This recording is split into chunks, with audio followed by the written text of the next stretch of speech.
Kew where it all began, where a feisty woman, Marianne North, was inspired to collect and paint the most remarkable plants, travel to the far corners of the world, and bend the rules of tradition. This is the story of a fearless pioneer whose vision impressed the most revolutionary scientist of all time. Darwin had great respect for her. She did bring to life his theory. Incredible. To run away into the wild with plants, that makes Marianne North an extraordinary painter.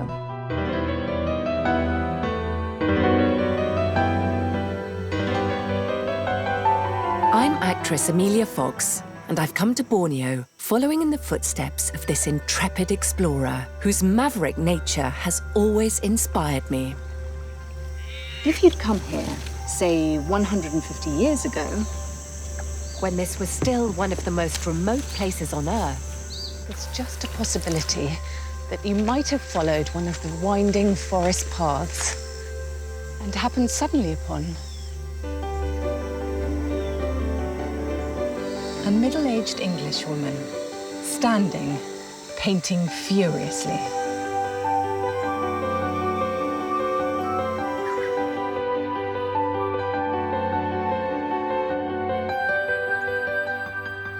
it's on a visit in 1856, when Marianne was 26, that Frederick North brings his daughter here to the Palm House.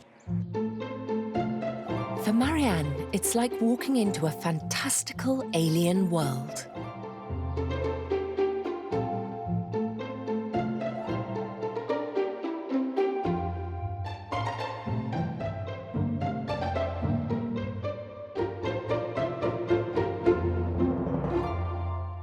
Sir William Hooker gave me a hanging bunch of the Amherstia nobilis, one of the grandest flowers in existence. It was the first that had bloomed in England, and it made me long to see the tropics.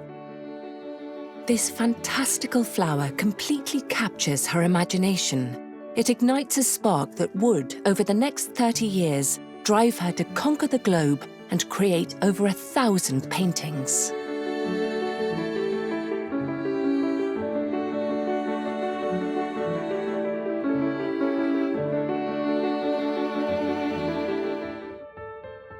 I've come to Ruffham Hall in Norfolk, where she spent her summers, and where her great-great-nephew, Tom North, still lives with his wife, Sally, and sister, Christine.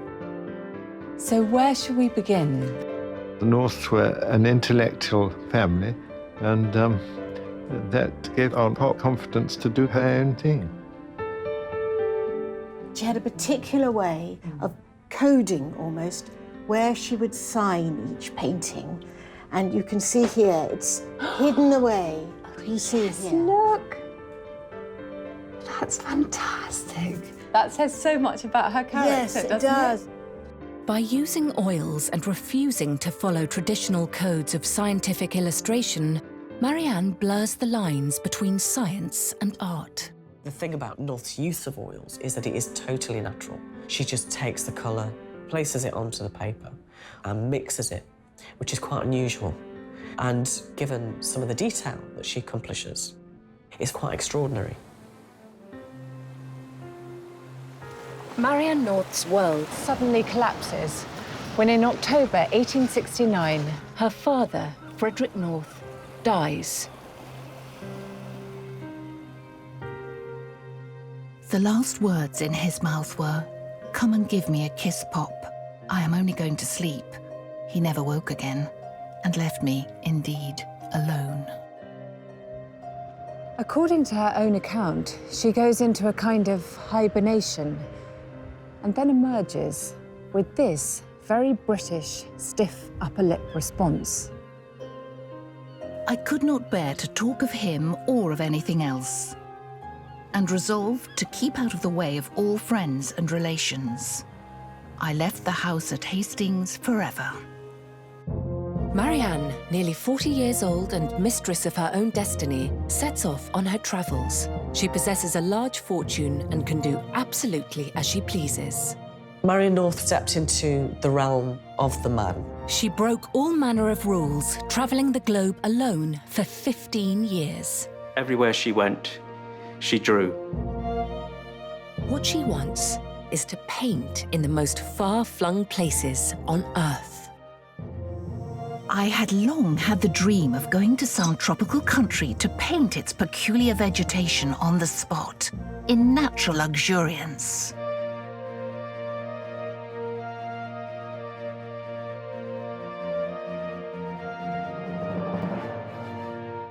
I'm on the hunt for that special pitcher plant, the elusive Nepenthes northiana. Like Marianne, I have to travel 15 miles into the jungle, over broken bridges, through narrow caves, up Jurassic-like routes, to reach the only place where the Nepenthes northiana might be found, the ancient limestone mountains of Tagora.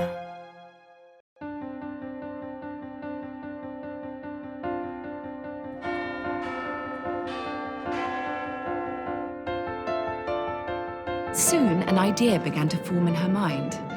Later that year, while waiting for a train at Shrewsbury Station, she wrote to Sir Joseph Hooker, asking if he would accept her paintings as a gift to Kew.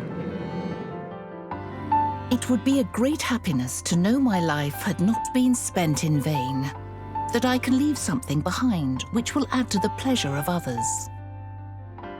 After her father's death, it is art, not relationships, that she yearns for. But her life's work extended far beyond just her paintings.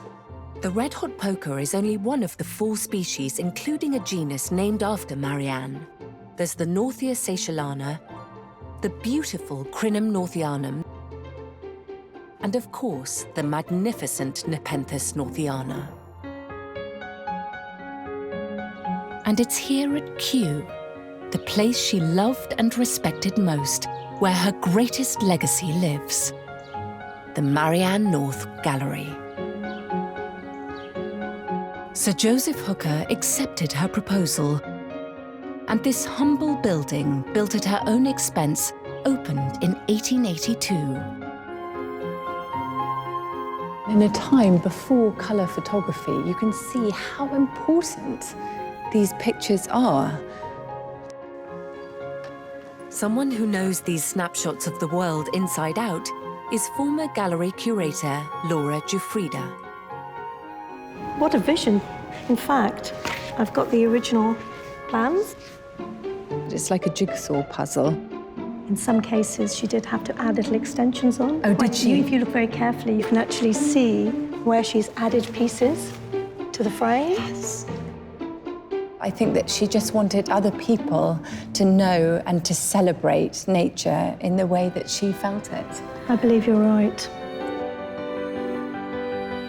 Begin now by observing as much as you can of what nature teaches, and you will find a new happiness in life.